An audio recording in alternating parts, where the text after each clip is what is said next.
Сар шинийн баяр ойртож буй нөхөд ахмад наснууд манд бие тэнхрүүлэхэд анхаарч баяр ёслолдоо бэлдэн сэтгэл санаа нь өндөр байдаг. Гэтэл ирэнтэй бараантай амьдралын жамаар баяр ёслол байтугай бор хоногоо яй гэж байгаа хүмүүс байгаа нь сэтгэл эмзэглэвчтэй зүйл юм а. Шараадны эцэст ганцаараа жижигхэн шавар өшөнд амьдардаг лувсан дэндугаан тухайд нэг төрсөн дүүтэй тэр нь баян зүрх зах дээр ажилладаг. Хаяа харж хандаж эргэж тойрхоос өөр харж хандах хүн гүгнэ.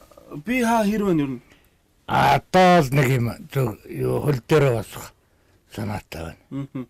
Нас өдөр хэдтэй вэ та? 59. 59. За яг ямар хөө өвчин зовлонтой байна? Ер нь амьдрал хэрэг байна? За амьдрал яах вэ тэгээд болж л байна. Ямар хөө өвчнтэйг бол ясны сүрээ явуулсан. Ясны сүрээ бол хамаг шүтам өөрчлөлт норооны яс өөрөд тэр сүрээгийн бактериуд нэгддэг юм уу. Тэгээд ногцоо даруулсан. Тэгээ богцсон байнаас тоош мэдээ байхгүй. Одоо 2-3 дахь жилдээ хэвтэйгээр одоо энэ өдлөөс нэг тэрэгэнцэр дээр суугаад тэгээ явж чадахгүй байна. За гэртээ одоо ганцаараа л байдаг юм шиг байна. Одоо харж хандахгүй амт юу вэ? Төрсөндөө харж хандж байгаа. Төрсөндөө хаана байдаг хүн бэ? Лувсан даваа гэдэг энэ юунд байдаг. Баян зүрх зах дээр ажилладаг. Насаараа боловсролын салбар чадварлаг болгосон өвчийг Монгол улсад төрүүлж өгдөг байсан хүний хувьд өнөөдрийн амьдралынхаа зовлонд хідэн шавнараа харж суудаг тухай бидэнд ярьж байлаа. За ясны сүрийг их айхтар өвчин тусч 3 жилийн өмнөөс хэвтэрдсэн тэрээр 3 мэс заслын нүүр үзэж байж тэрэгэн зэр дээр суух дээрээ болж байна гинэ. Facebook-ийн Монгол хүний төлөө группийн хамт олонноос бидэнд энэ айлыг зааж өгсөн юм. За тэднийг энэ айлд ирэхэд ханын пиш нь нурахад бэлэн болсон байдалтай битүү утаа май болчихсон байсныг засч одоо л нэг амьсгаа авахар болсон байна гэж хэлж өгсөн юм а. Халамжийн залуучууд сайн залуучууд. Өчигдөр мэдээлэл тэгэл өнөөдөр ирээд ингээд шавартаад дүүгээ дуудчих чинь нэг гайгүй ингээд шавуулсан. Тэгээ урд чинь ерөөс угаартаад.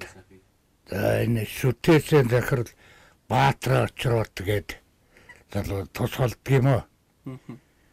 За Цэдэнгийн сосор ором гээд тэр Монгол улс компани захирал. За өөр ямар шив байна? За эр амар сурлан гээд нэгдүгээр эмнэлгээ юуны мэдрэлийн засаг хэрэглэж. Тамаасан туртул. Тийм. Ер нь бол зөндөө олон шив бий үз. Аваад хвээч 30 жил өгшөлсөн.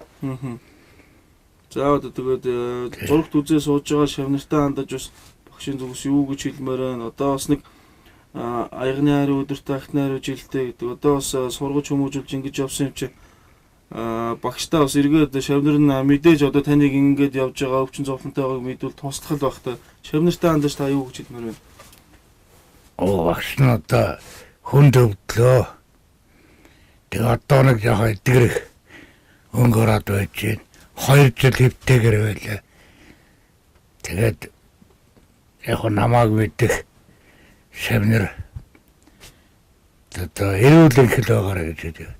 Түүний тухайд насаараа багш хийсэнгийн зоолон сайхан шавнараас нь том дарга нар хүртэл байдаг гин харин тойл мэдээллийн хөтөлбөрийг шавнараас нь үзэж байвал манай телевиз 1919-52 уцуулан Facebook-ийн Монгол хүний төлөө группт хэлсэж тэднээс мэдээлэл авах боломжтой юм. Харин эдгээр ахмадууд болон бусад тус хэрэгтэй айлварх иргэдэд туслах зорилготой Монгол хүний төлөө группийн хамт олон та бүхэнд дараах мэдээллийг хүргэж байна. Болдот Руганбар гэдэг Монгол хүний төлөө Facebook группийн админ. Тэгээ манай энэ групп маань одоо яах вэ гэхээр ийм ядарсан зовсон айлвархүүдэд туслая. Тэгээ одоо нөө бус юу шиг бус төрийн бус байгууллага шиг одоо юу яахгүйгээр очоод нэг юм өчөөд зураг авч явдаг те.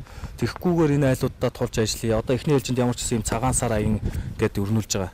Одоо ийм аян өрнүүлж байгаа. За энэ аяны хүрээнд яах вэ гэхээр энэ айлуудаа цагаан сар тэмдэглэх хэмжээний юм бэлдэж өгье. Одоо Орос айлууд нь одоо ингээд энэ зурган дээр байгаа л та нэлээх айлууд байгаа. 12 айл байгаа. За тэгээд цагаан сар өнгөрөхлөөр энэ айлуудаа зүгээр ингээ хаячихгүй одоо ингээ нөө зураг аваад хайдсан штэ.